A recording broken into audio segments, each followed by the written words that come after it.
Assalamu alaikum class. We were reading chapter 3 input output devices in which we have already covered input devices. Today we are going to start from the output devices. So open your book, page number 46. Output devices. Let us first understand the definition of the output devices. The output devices are also physical equipment which translate the outcome of the computation and related activity carried out in the CPU so that these can be understood by human. Output devices भी physical equipment है, physical devices हैं या physical part हैं input devices की तरह, यानी actually physically मौजूद हैं.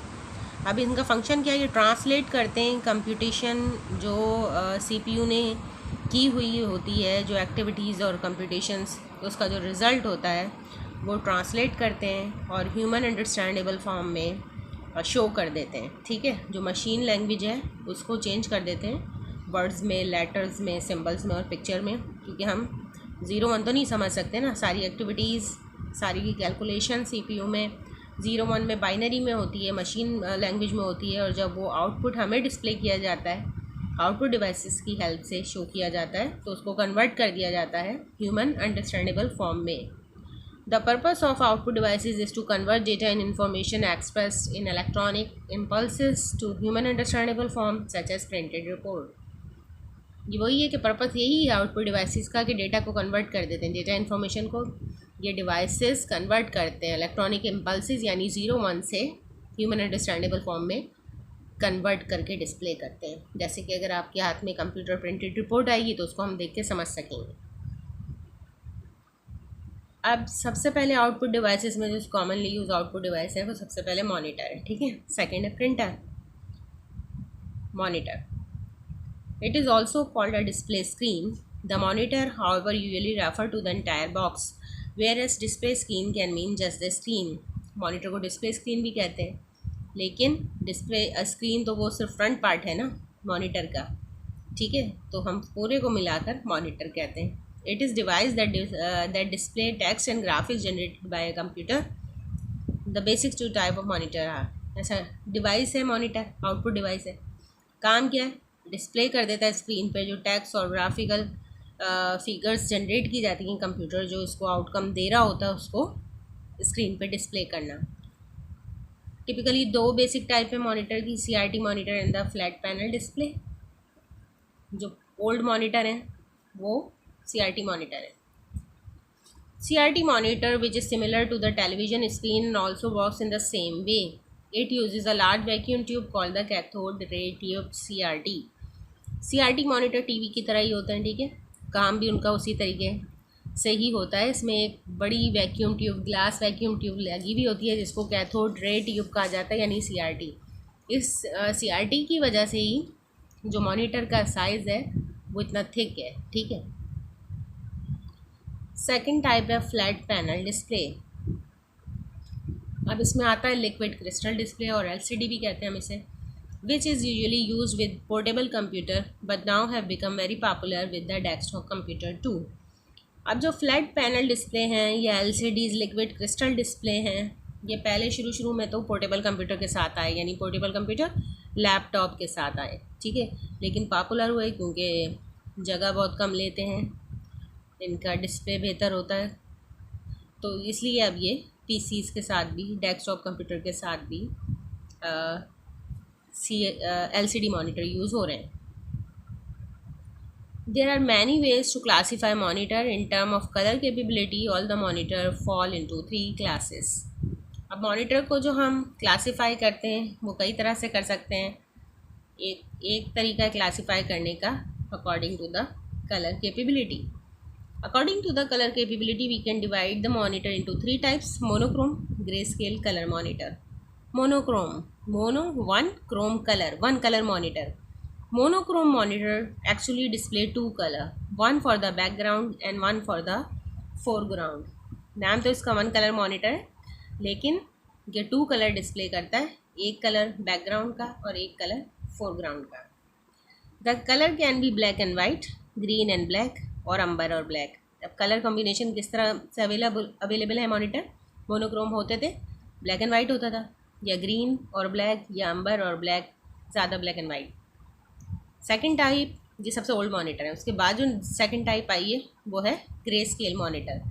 A grayscale monitor is a special type of monochrome monitor capable of displaying different shades of grey. अच्छा, अब ग्रे स्केल मॉनिटर जो आए तो उनमें ये था कि डिफरेंट कलर्स को कलर डिस्प्ले नहीं कर सकते थे। मोनोक्रोम मॉनिटर ही की टाइप थी। ये डिफरेंट ग्रे के शेड से डिफरेंट कलर में डिस्टिंग्विश कर सकता था। तो ग्रे के शेड में डिफरेंट कलर डिस्प्ले करता था, जबकि अगर ब्लैक एंड वाइट की लें तो वो सारे जितने भी कलर हैं वो सब ब्लैक में दिखाएगा। इसमें डिफरेंट शेड हो जाएंगे ग्रे के, जो पिक्चर ज़रा वाजे हो जाती है। थर्ड टाइप जो मॉडर्न टाइप है वो आई colour monitor. Colour monitors can display anywhere from 16 to over 1 million different colours. अब शुरू में तो जो आए कलर मॉनिटर में लेस कलर थे, लेकिन 16 से स्टार्ट है और अब 1 मिलियन डिफरेंट कलर शेड बना सकता है, तकरीबन सारी बना लेता है computer. Colour monitor are sometimes called RGB monitors, which because they accept three separate signal, red, green and blue, the three fundamental color।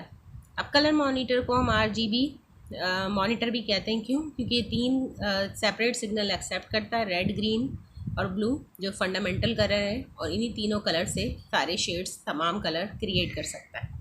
तो यहाँ तक तो क्लास हो गया classification of the monitor according to the colour capability. अब देखते हैं कि और किस तरीके से हम मॉनिटर को क्लासीफाई कर सकते हैं।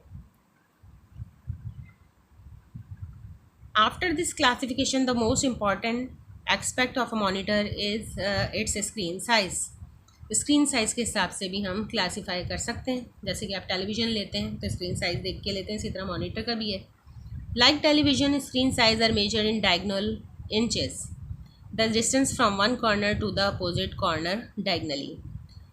टेलीविज़न की तरह जो मॉनिटर ख़रीदेंगे आप, तो उसका भी मेजरमेंट जो होगी डायगनली होगी, यानी अपोजिट कॉर्नर के दरमियान कितना डिस्टेंस है। देखिए, जैसे दिस इज़ अ मॉनिटर, अब इसको हम जो मेजर करेंगे वो इस तरह करेंगे, डायगनली अपोजिट कॉर्नर, या ये और ये और ये कितने साइज़ का मॉनिटर है।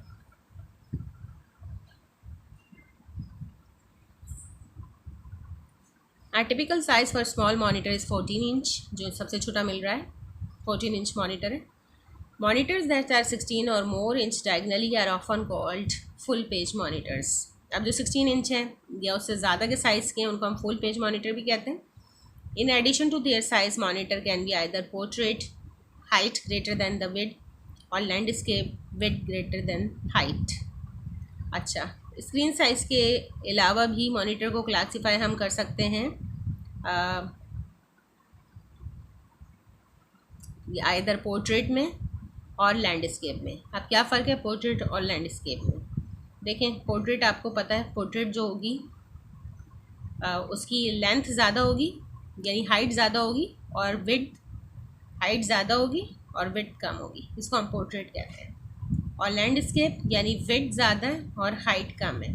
तो नॉर्मली जो हमारे नॉर्मल मॉनिटर हैं वो लैंडस्केप ही होते हैं, ठीक है, लेकिन पोर्ट्रेट मॉनिटर भी मिलते हैं।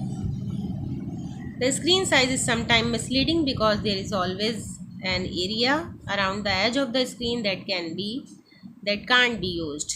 अच्छा, स्क्रीन साइज़ उन्होंने कहा कि थोड़ा सा मिसलीडिंग होता है, जो एक्चुअल बताएंगे, जैसे 14 इंच है या 16 इंच है तो उतना नहीं होता, उससे थोड़ा कम होता है। स्क्रीन का जो एज होगा, कॉर्नर होगा, वहाँ पे कुछ एरिया है जो वो हम यूज़ नहीं कर सकते। Therefore, monitor manufacturer must now also state the viewable area, that is the area of screen that is actually used। तो अब जो आप मॉनिटर लेंगे तो उसके साथ सिर्फ स्क्रीन साइज़ भी नहीं, व्यूएबल एरिया भी होता है, थोड़ा सा कम होगा वो स्क्रीन साइज़ से। Another common way of classifying monitor is in term of type of signal they accept, analog or digital। Nearly all modern monitor accept analog signal। अच्छा, अब ये देखें, एक और तरीका क्लासीफाई करने का है कि मॉनिटर कौन सा सिग्नल ले रहा है, एनालॉग सिग्नल या डिजिटल। मॉडर्न मॉनिटर सारे एनालॉग सिग्नल पे काम करें। यहाँ तक क्लासिफिकेशन कंप्लीट हो गई मॉनिटर की। अब ये एक टॉपिक है other factor that determine monitor quality. अब कुछ फैक्टर्स होते हैं जो मॉनिटर क्वालिटी पे इफ़ेक्ट करते हैं, वो कौन कौन से, इसको अच्छी तरह समझ लें क्लास। रेजोल्यूशन, जब आप टेलीविज़न लेने जाते हैं तो ये सब चीज़ें देखते हैं, इसी तरह मॉनिटर की भी। नंबर 1 है resolution. The resolution of monitor indicate how densely packed the pixels are. In general high resolution provide a sharper image. Resolution क्या होता है? आपको पता है जो मॉनिटर स्क्रीन पे जो पिक्चर बनती है वो डॉट से बनती है। आप उसको मैक्सिमाइज़ करते जाएं तो एक आपको फिर सिंगल डॉट नज़र आएगा। तो जो एक सिंगल डॉट है उसको हम पिक्सल कहते हैं। मॉनिटर स्क्रीन का जो सबसे छोटा पार्ट है जो विजिबल करता है, डिस्प्ले करता है, उसको पिक्सल कहते हैं। ठीक है। अब higher the resolution sharper image, इसका क्या मतलब है? यानी एक पिक्चर है या एक लेटर है, अगर वो छोटे छोटे डॉट्स करीब करीब हैं और बहुत सारे हैं, उनसे मिलके बनता है, तो वो पिक्चर शार्प होगी, रेजोल्यूशन हाई होगी। ठीक है। और अगर वो दूर दूर हैं तो फिर पिक्चर ब्लर होगी, रेजोल्यूशन लो होगी। रेजोल्यूशन ऑफ मॉनिटर क्या बता रही है? How densely pack the pixel are. Picture जो ड्रॉ हो रही है मॉनिटर स्क्रीन पे, उसमें पिक्सल्स कितने करीब करीब हैं। करीब करीब होंगे तो वो एक शार्प इमेज नज़र आएगा देखने से। अगर वही दूर दूर होंगे वो आपको एक डॉटेड पिक्चर्स नज़र आएगी जो शार्प इमेज नहीं होगा, लेस शार्पर होगा। रेजोल्यूशन के बाद है bandwidth, the range of signal frequencies the monitor can handle. Bandwidth है कि सिग्नल की कितनी फ्रीक्वेंसी मॉनिटर हैंडल कर रहा है। ठीक है। रेंज कितनी है उसकी, कितनी सिग्नल फ्रीक्वेंसी मॉनिटर हैंडल कर सकता है। This determine how much data it can process and therefore how fast it can refresh at higher resolution. अब बैंडविड्थ डिटरमाइन करती है कि कितना डेटा प्रोसेस कर रहा है एक वक्त में मॉनिटर। ठीक है। और फिर कितनी तेज़ी से वो रिफ़्रेश हो जाता है हायर रेजोल्यूशन पर।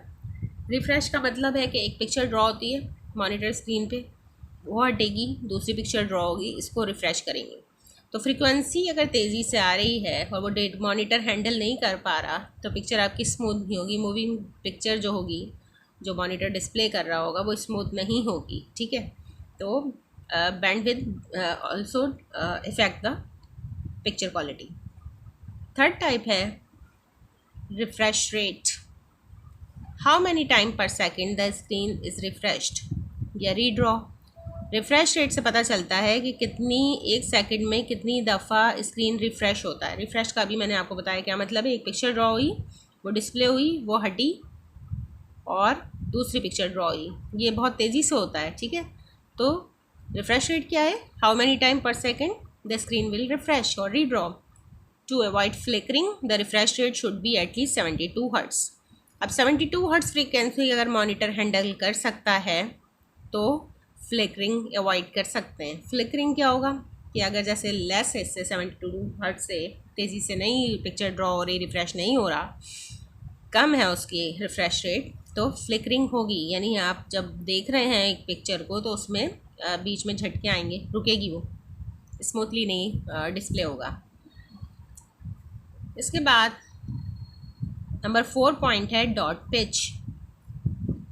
ये रेजोल्यूशन से ही इसका लिंक है। The amount of space between each pixels, the smaller the dot pitch the sharper the image. हमने सबसे पहला पॉइंट पढ़ा था रेजोल्यूशन। रेजोल्यूशन किस तरह इफेक्ट कर रही थी? रेजोल्यूशन का क्या मतलब था resolution of monitor display how densely packed the pixels are. Resolution का मतलब था कि कितने करीब करीब पिक्सल्स हैं। ठीक है। तो अगर वो करीब करीब हैं तो पिक्चर मॉनिटर की अच्छी आएगी, एक शार्प इमेज डेवलप होगा। डॉट पिच क्या है? कितनी स्पेस है दो पिक्सल्स के दरमियान। अगर मॉनिटर स्क्रीन पे ये 2 पिक्सल हैं, इनकी स्पेस बीच की कम है, तो जितनी कम स्पेस है उतना शार्प इमेज होगा। यानी इसका मतलब है उतने ही डेंस है। ठीक है ना, पिक्सल्स उतने डेंस हैं, उतने करीब करीब हैं। तो सिंपली इसका अपोजिट आप यूँ समझ लें कि जितनी कम स्पेस है और पिक्सल्स के दरमियान उतना शार्प इमेज होगा। जितनी स्पेस बढ़ जाएगी उतना ब्लर इमेज होगा। लास्ट पॉइंट है convergence, the clarity and sharpness of each pixel. अब कन्वर्जेंस उसे कहते हैं कि जो एक पिक्चर ड्रॉ हो रहा है मॉनिटर स्क्रीन पे डिस्प्ले करने के लिए, वो उसकी क्वालिटी खुद कैसी है, वो कितना क्लियर है और कितना शार्प है। अगर वो ही डल है, ठीक है, तो पूरी की पूरी पिक्चर आपको डल नज़र आएगी, कलर क्वालिटी भी अच्छी नहीं होगी। तो जिन मॉनिटर्स का पिक्सल क्वालिटी अच्छी है, वो क्लियर है और शार्प है, तो पिक्चर भी अच्छी ड्रॉ होगी। ठीक है क्लास, यहाँ पर हमारा मॉनिटर का टॉपिक एंड होता है, यहीं तक रखते हैं। इंशाल्लाह नेक्स्ट टॉपिक हम नेक्स्ट क्लास में करेंगे। Thank you.